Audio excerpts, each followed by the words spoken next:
Hello, I'm Will. Welcome to ResearchPod. Once upon a time, a car was as simple as an engine, wheels, steering, and a seat. That was a long time ago. The latest generations of cars now carry technology borrowed from industries ranging from machine learning to medical imaging. Today, I'm speaking with Florian Friedl, Group Leader Automotive, Opto-Electronic Components from Hamamatsu Photonics, about the role their light-sensing technologies play in modern motor vehicles and what the future may hold for the cutting edge of photon detection. And joining me to discuss their work, Florian Friedl from Hamamatsu. Florian, hello. Hi, Will. Nice to see you. Nice to have you to join us. For the folks at home, could you tell us a bit about yourself, some of your work background, all the steps that led you to where you are now? Yes, sure. So my name is Florian Friedl. I work for Hamamatsu for the automotive sales team in Germany and Europe. I'm responsible for our tactical working group, automotive. That's the strategic planning for us in Europe. I've been working with Hamamatsu for the past 10 years now, and I'm in the leader position since the last 3 years. And could you tell us a bit maybe about Hamamatsu as the whole company overall and where your photonics works fits in? Happily, yeah. So Hamamatsu is a big optoelectronic company. We basically do everything that has to do with light. Our main roles are for medical and industrial markets. For the medical, that's a lot of dental application like X-ray scanners and something like this. For industry, you can find us everywhere where you can find light sensing, basically. That starts with your mobile phones to detect the ambient light and adjust the display, brightness and color. The same goes for TVs. We are involved in drone business for LiDAR scanning or some camera applications, stuff like that. But also very simple photodiodes or avalanche photodiodes that are used in small devices or so. That's some very modern examples, mobile phones and drone technology. It's maybe a little bit of a surprise to some listeners, as it was to me when I started reading about your work, that cars and automotive engineering has a place in the field of light research. So how do those two relate? What exactly does your work, the niche it fills? We are already in the cars since 25 years with our optical technologies. The thing with our sensors is that you probably won't see them as powered by Hamamatsu or stuff like that. We are already quite common in the cars, and almost all of the LiDAR systems that you have driving around in Europe and the US are already using our sensors actually.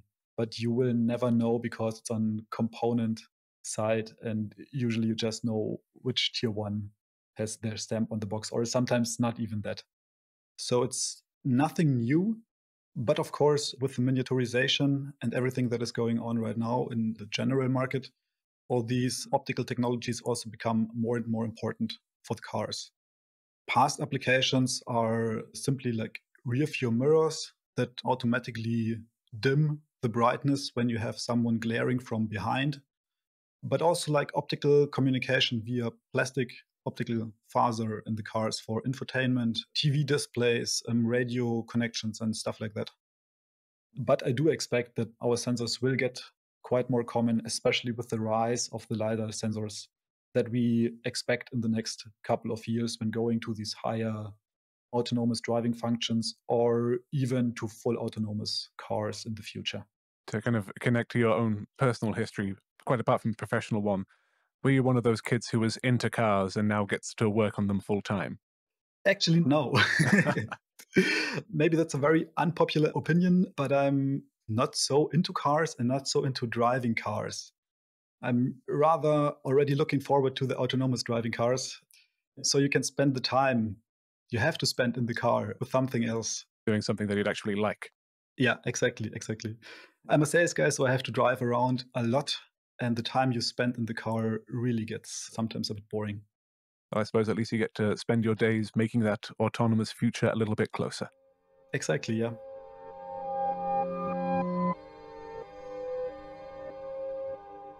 The daily operations of Hamamatsu in the current fleet of vehicles, you've mentioned some of the older technologies with rear view mirrors and the entertainment, but bringing that automotive future, closer and closer.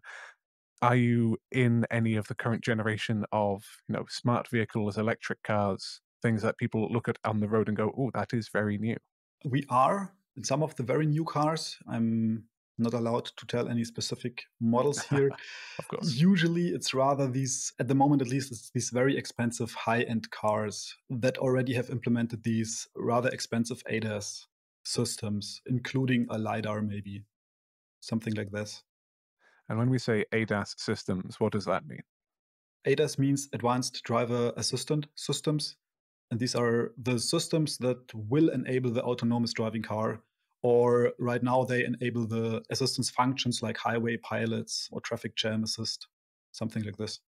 Now, it is, I think, one of the core truths of the world that engineering is filled with many acronyms and abbreviations. And we're going to deal with some of those talking about your research. And we're going to spend a lot of our time talking about MPPCs and SIPMs and SPADs. So if we could maybe summarize what some of those parts are and then how your work puts them all together with all of the research and the work that you do. Mhm. So we are mainly talking about, as you just said, MPPCs and SPPCs. That's the Hamamatsu brand names for silicon PMs and SPAD arrays. So MPPC stands for multi-pixel photon counter, and that is the same as a silicon photomultiplier tube. So that's a sensor that is amplifying the light by roughly a million. SPPCs are single pixel avalanche diodes. These are sensors that can detect even single photons of light, so very, very low amounts of light. From technology point of view, they are very similar, so we talk about both of them in parallel, basically. Okay, to compare them to, say, a digital camera, which has a sensor at the back which takes in light and transforms it into electrical information for digital storage, what kind of scale are the multi-pixel photon counters and the single pixel photon counters working at compared to the camera in my phone or the sensor in a DSLR or something? So compared to a regular camera chip, let's say, they have a built-in amplification within each pixel. So we are also talking about 2D arrays, very similar to a camera sensor, but the resolution is of course much, much lower. So you cannot compare it to like 4K resolution or HD resolution or something like this. It's much lower, but the sensitivity of each of these sensor pixels is much higher, up to an extent that you, with SPADs, can even detect only one photon coming in. And why would anyone want to be detecting just a single photon? What are the applications for that? So for these kind of sensors, we are talking mainly about LiDAR applications in the car. And for LiDAR, it's very important to have a certain visible range, let's say. So a LiDAR system in general works in the way that you send out laser light, a pulsed laser light usually, that is reflected from your obstacle, car or pedestrian or something like this. And then you detect the signal that is coming back as a reflection with your sensor. As you can imagine, if there is a pedestrian wearing a black hoodie, for example, not much light is coming back. So you really need to be able to see these very, very small signals, even to see them and then to detect and also see the object that is there. Okay, and to get in the kind of the micro scale, the engineering of how those chips work, and I imagine the speed of processing means a lot there. So could we walk through the steps of how a LiDAR scanner works? What is, step one, send signal, step two, reflection of signal, step three, processing, and then So yeah, step one is sending the signal, so by pulsing your laser light. Step two is the reflection of the signal, basically the signal coming back from the object you want to see, you want to detect. Step three is seeing the signal that is coming back. And step four is then calculating the distance and interpreting the signal that is coming back. So from Hamamatsu side, we usually focus on the first three steps. We don't deal with the signal processing afterwards, only to a certain extent, but we are the experts for the photosensors. So we deal with everything that you can do with the light and with a little bit of readout signal processing. That means very simply, with the information we get from the laser and from the sensor, we can, for example, directly calculate the distance to the object. But we don't do any interpretation of the object. What kind of object is it? How does it look like? What is the geometry and stuff like that? well, to come back to those acronyms of SPAD and MPPC, that's single photon and multi photon pixel counters. How do those compare? What is the difference for their application, why you'd use one compared to the other, and what kind of information do you get back from them? That's a very good question. That is a bit complicated because both technologies are actually very similar from technology point of view, but in the end and how you use them, they are still quite different. So when we talk about MPPCs or silicon PMs, multi-pixel photon counters or silicon PMs, it's basically SPAD array, but you have multiple single SPADs that are combined to one sensor cell. So when I rephrase that, it's basically you have multiple pixels for each output channel. In the SPAD, each output channel is also one pixel in the sensor array. Okay, so it can collate all of that information into one point. Into one point, exactly. But that also means that the readout and the interpretation of the pixels of the signal is quite different because for SPADs, you always only get information of light or no light, 0 or 1. So you have to look at the histogram of your readout to find your real object between all the noise and ambient light and so on. For MPPCs, you get a certain signal height depending on the amount of light that comes back. So in this case, it's much closer from the readout to regular sensors like photodiodes or avalanche photodiodes, because in this case, you can really look at the signal height, and the higher the signal, the more light you get back, basically. Now, you mentioned the noise as something to filter out there, and reading through some of the material available from Hamamatsu, there's also discussion of ghost objects and crosstalk, the idea that looking at that histogram, the bar chart, that will tell you if, yes or no, if you reach that threshold for light detection or rejecting as noise. How complicated is it to get an accurate answer, and what can be done to ensure that you are getting the right information at the right time? It's not that easy. That is true, unfortunately. Because we have such a high amplification built in these kind of sensors. And you cannot avoid the ambient light. You will always have some background light, either coming from the sun or coming from city lights or different cars or so. You really have to focus on the light that you are sending out, on the wavelength of the light that you're sending out, and to try to just collect this signal, this light from this signal. And by using a bandpass filter, for example, you can remove a lot of the different wavelengths that are not used by your laser. In addition to the ambient light, you always have, of course, some thermal noise in the signal that cannot be avoided. And you will always see this in the sensor. So you always have to find the right threshold to distinguish this noise combined with the last remaining ambient light from your real signal. That is actually one of the most complicated topics here. Yeah. The crosstalk is basically the effect that a signal on one pixel has on the pixel next to it. Between each pixel and each readout line, you have certain inductances. So that means you have a magnetic field that is introduced when you have a large signal on one pixel, and this magnetic field might influence the pixel or the signal output of the pixel next to it. So it might be that you see signals on both of these pixels, even though you only have a real signal on one of these. And from the experience with our APD arrays, we noticed that this is very critical, especially for LiDAR applications, because it might introduce, we call it ghost signals. So you see stuff that is not really there just because of the crosstalk. So it needs to be avoided. A spread of false negatives around where the false positives is. Exactly, exactly.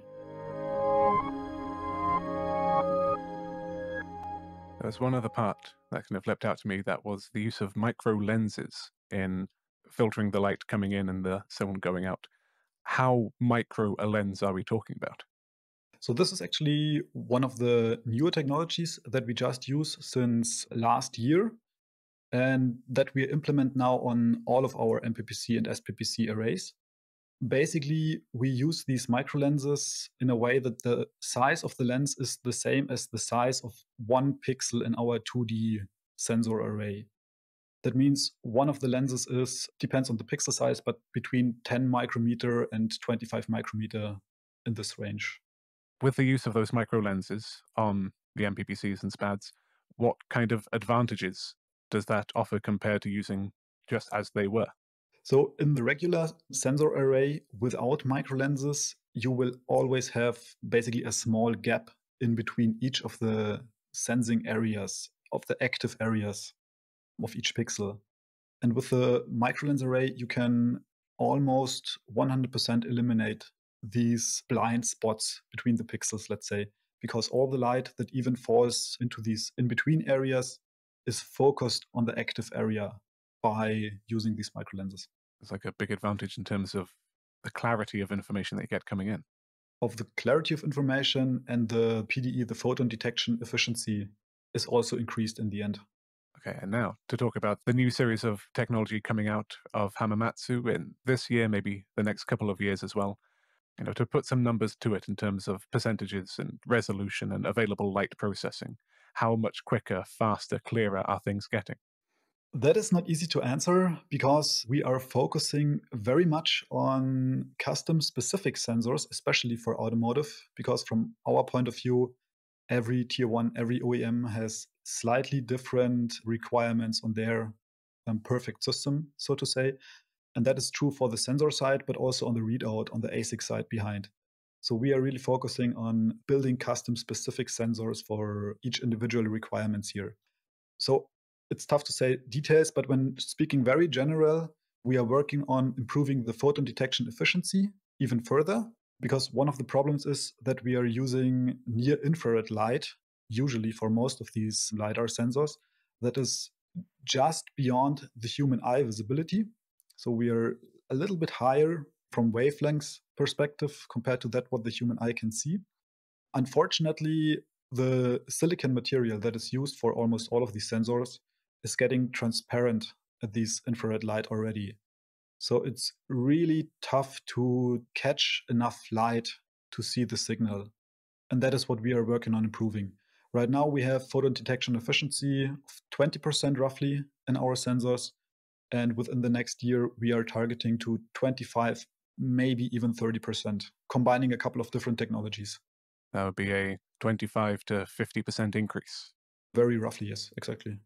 And in terms of putting all of that into application, there was another acronym that we've encountered now of ASICs. Are those part of that percentage boost that you've mentioned? So the ASICs are basically the readout circuit that is right behind the sensor.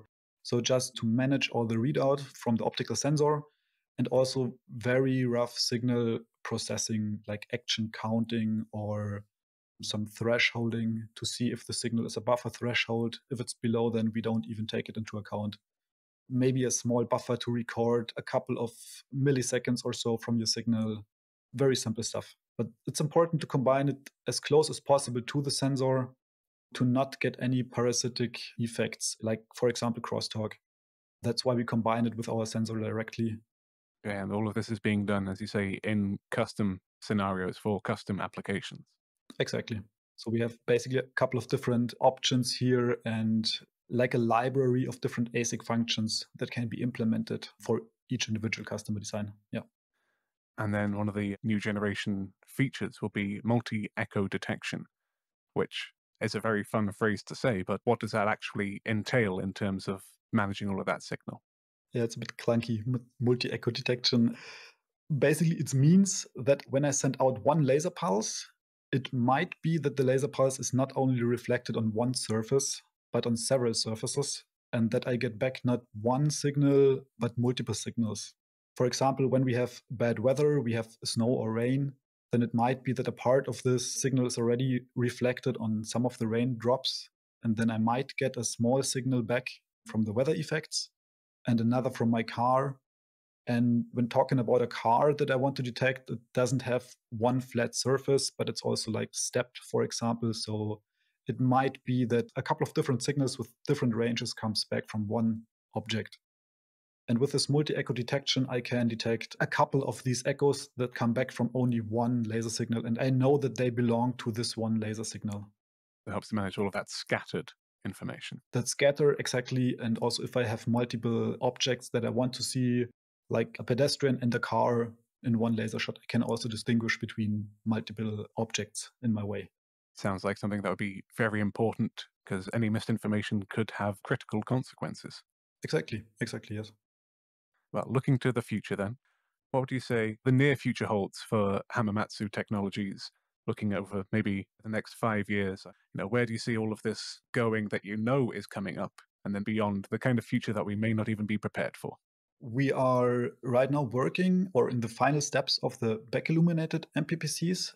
The samples are in production right now. The back illumination of the MPPCs is basically there to further increase the photon detection efficiency again. We did one step this year with the microlens arrays on top of the sensor. The next step for the next improvement will be the structure chains from front illuminated MPPCs to back illuminated MPPCs. And with the step to the back illuminated MPPCs, we are also providing a couple of standard arrays with a certain resolution, pixel resolution, that will also be available from beginning of next year. The resolution in this case is still not too high, but as I mentioned, these are standard products and we are rather focusing on custom arrays. So we are already talking with several customers here in Europe and China and in the US. And with these kind of customers, we are also talking about larger resolution arrays. And is there anything that you see that would be maybe a limit to the growth or the development that could go into the arrays?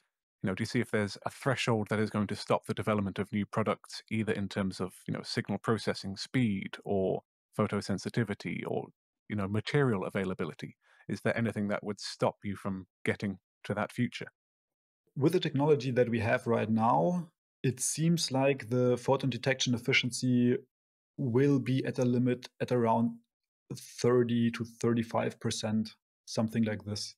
If we want to go beyond this, we either need to use different materials or maybe even different technologies as of today. The second limit is with the resolution of these sensor arrays. And the limit is not per se the resolution of the sensor array, but the readout signal that you need for this array. If it gets larger, you can imagine that the readout circuit will also get more complicated and also larger. And actually, in this case, it might get a bit difficult with the thermal management because all this ASIC heats up quite significantly. And optical sensors in general do not like to be heated up. So we need to see or find a way to keep the thermal heat as low as possible without affecting the sensor array.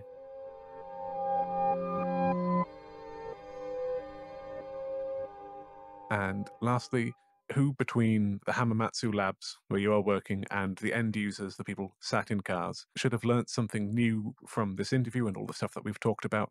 What kind of summary would you want to give to them? So I think it's interesting for everybody who is interested in LiDAR technology and in new optical technologies that are coming to the market right now. And also maybe car enthusiasts that want to understand how these new functions that are pushing to the car are working. What is the background for this? I think the easiest summary to give is basically there are many different LiDAR technologies on the market and also different sensor technologies that are used.